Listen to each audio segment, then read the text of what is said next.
In Cryofall, there's a pretty good variety of weapons.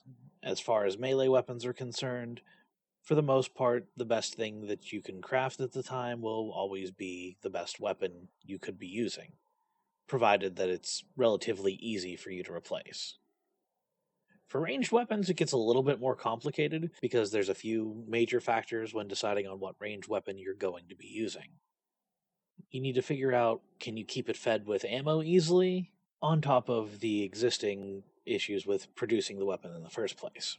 With that said, you also need to take into account which weapon type you prefer to build. There are precision weapons like the handguns and sniper rifles, which are extremely ammo efficient, do a bunch of damage per shot, and are very accurate, but don't really down enemies very quickly, unless you one-shot them.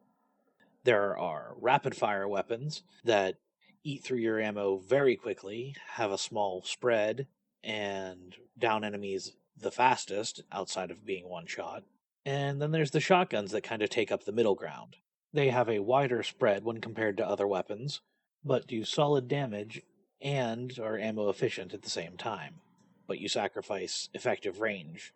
The grenade launchers are fun and very effective at what they do, but they're not going to be a main weapon for you most of the time. They'll be generally deployed when you need to take out a group of things very quickly, and that's about it. Some weapons support different ammunition types. These types are not super varied, but are incredibly important to pay attention to what kind of enemy you're fighting with them. If you're using armor-piercing rounds against unarmored targets, you're not going to be very efficient.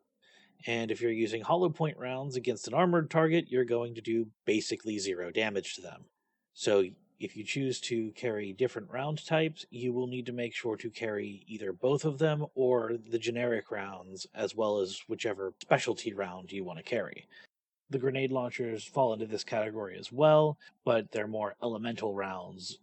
So in the end, the best weapon for you at any given time is whichever one you're willing to feed with ammo, because a gun without bullets really comes down to a chunk of metal you can't do anything with. If you continue to use conventional weapons, you will start going through quite a lot of nitrocellulose, but you can offset the fiber cost fairly cleanly by using industrial chemicals and plastic to produce fibers.